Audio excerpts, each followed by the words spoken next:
Welcome to Think Big with Dan and Qasim. Join hosts Dan Melnick and Qasim Masood as they explore big ideas, limitless possibilities, and engage with visionaries, entrepreneurs, and thought leaders who dare to dream big, get inspired, motivated, and find practical tips for personal growth.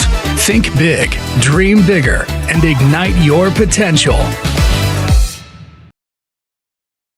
All right, welcome to Think Big with Dan and Qasim. And if you want to go ahead and introduce yourself, tell us where you live and what you do for a living. Yeah, so I live outside of Philadelphia in Collegeville, and I started selling online in 2014. So I've been selling online ever since then. And in 2021, me and some other partners started up a fulfillment center and a print-on-demand operation. And recently, we've been getting into the software side of things with print-on-demand. Awesome. So can you just tell our audience kind of like how print-on-demand works? I think that, many people have heard the term. They don't exactly understand how it fully works. Yeah, so it's pretty simple. If you heard of Printify or Printful or some of the bigger guys that do it, a lot of them have Shopify integrations.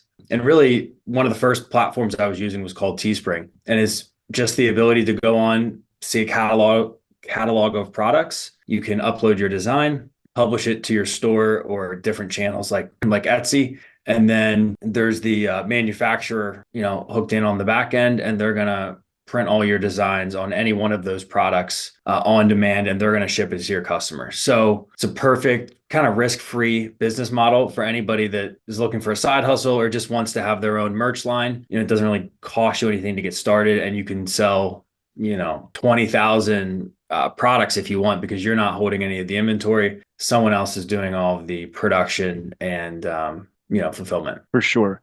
And as you mentioned, right, it is a competitive space. So how are you guys able to differentiate yourself from your competition? Yeah, very competitive space. When I started in 2014, it was kind of a new thing, and it was really, really cheap. But yeah, now in 2024, it's very kind of saturated. So we have a couple of print-on-demand stores that we do full time, and what we've been doing with those to stay competitive is really just getting better with the designs. Like at the end of the day, with print on demand, the people are buying the designs. Anybody can really sell a t-shirt. So that's what you have to do, focus on to stand out. We've been using a lot of AI systems and things to ramp up that workflow and production. When I started, we were paying like $20 for a design, and you might get it back 2-3 days later. So, I was doing 3 designs a week or something. Now our target is, 100, 200 per week. So I think the sheer quantity is not the only thing that matters, but quality and quantity. If you can hit those, I think that you have a little bit of a competitive advantage in the print on demand. And then, as of course, the research into what you're selling and who you're selling it to really affects the paid ad side of things. For sure. So in terms of, I guess, like when you mentioned, obviously paid ads. So who is your ideal customer for your business? So typically we've gone after, like 40 to 65 plus, men and women. We do most of our advertising on Facebook and Instagram. So yeah, a lot of Facebook. So it kind of fits that demographic. Yeah. So, middle-aged, anybody in America. We really only sell in America primarily. So middle-aged American. For sure. So like you mentioned, obviously AI is a big part of your business. So besides design, does AI play any other role, or do you maybe see it playing a bigger role now in 2024? Yeah, with print on demand comes a lot of manual processes that you might not think about, because after you make the design, you're dealing with all of these different images, for example, thousands of variants. You have to upload all these products and categorize them into collections. You have to tag them and dealing with all of that. AI has played a big role. So we've spent a good bit of time, over the last 6 months building Zapier integrations with ChatGPT and other things that can help us manage that product load. And it's all, simple manual tasks. It could be naming a product. It could be writing a description for a certain product type, or, adding certain product tags to anything that has a certain name on it. So all that little stuff, that's been like the biggest role that AI has played currently. And I'd say on the product research side of things too, before I felt like there had to be a creative side to what we were doing with the t-shirts, because you're always trying to come up with a good idea that sells. But with AI, you can have it give you thousands of great examples and then just, go from there and pick and choose. So it's a little bit more thoughtless to kind of do the product research, because you can have it do all the research for you and then, pick and choose your angles that you want to pursue from there. For sure, but for somebody, I guess, who, is not familiar with Zapier, or like, how does Zapier help you guys out, like, in your business? Yeah, so Zapier or Make.com, great automation tools that plug into big platforms like Shopify, or they can plug into maybe your customer service systems.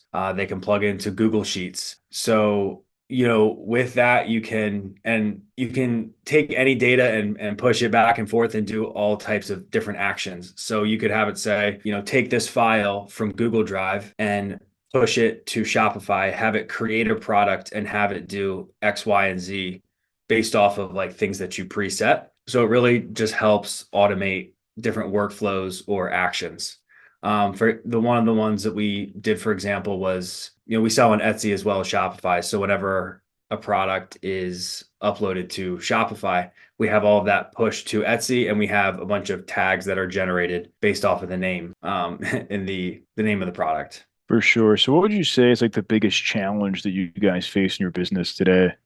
Well, on the selling side of it, I know there's been a lot of sentiment from direct to consumer brands that advertising cost is really expensive, and it's hard to differentiate you or your brand or your product from everybody else selling stuff. The auctions and the ad cost just continues to go up. So I'd say that's probably the biggest challenge, because we do run a lot of cold traffic. And I think in years prior, everybody's a little bit spoiled with how many customers you could purchase at good returns, maybe at a 5 return or a 6 return without really having to do much. And now it seems like with the Facebook and Instagram channels, the shop channels, the Etsy, and if you're selling a product, just combining a lot of different channels instead of just having like one cold advertising approach is what's needed. So, working on the business more as cold traffic is a little bit less reliable. Of course, all of your back end stuff like email marketing and SMS marketing becomes really big and a huge profit driver for you. Yeah. So on the selling landscape, it's, how do you scale customers when paid traffic is, twice the price that it used to be? For sure. So I guess like from that standpoint, how do you measure, how do you create customer lifetime value where you can get your customers coming back to you, re-engaging with them, as opposed to really focusing as much on paid traffic? Yeah. So the best way that we found to do that, we tried a lot of different approaches, trying to go into different product categories, thinking that these customers might want different things. In the print on demand category, where we saw success really was just doubling down on what was working. We sell goofy designs and everything, and just giving them more of what they like and reaching out to them more frequently and putting it in front of them in different ways, different offers has been what worked for us. So at first we kind of thought that, we should do new product lines and everything like that. And, we saw the most success just doubling down on what people were already buying, giving them more of that, giving them more custom options, putting that on different apparel lines for them to buy. For sure. So what is like your biggest focus now that we're in 2024, I guess like in the next few months, in terms of scaling things up for the business?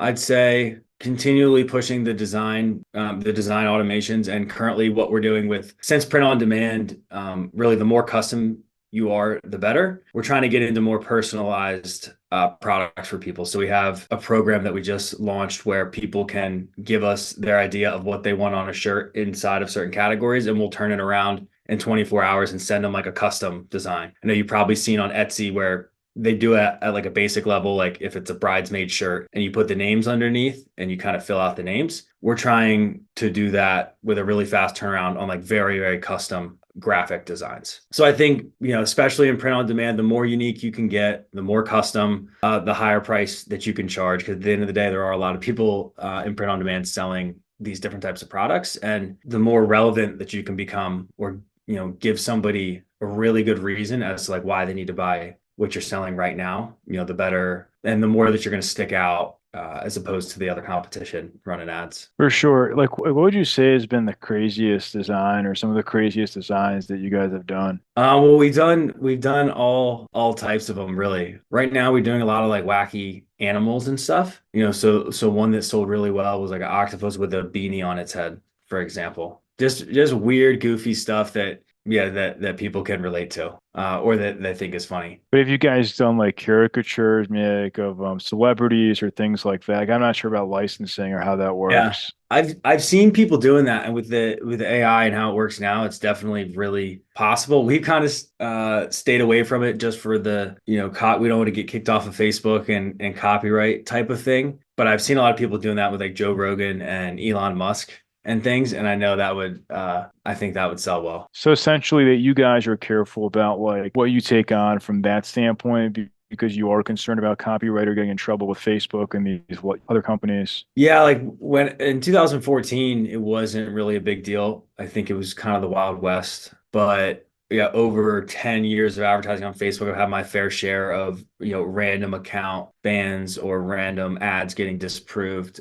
So I think that's kind of conditioned us to just say like, let's stay way on the safe side, because these meta accounts, and for anybody that advertises on these accounts, you know how much it matters to your business, and you can't just go get more accounts willy-nilly. Like it's all tied to you as a person with your government ID and everything like that. So yeah, we try to stay in the Facebook good graces.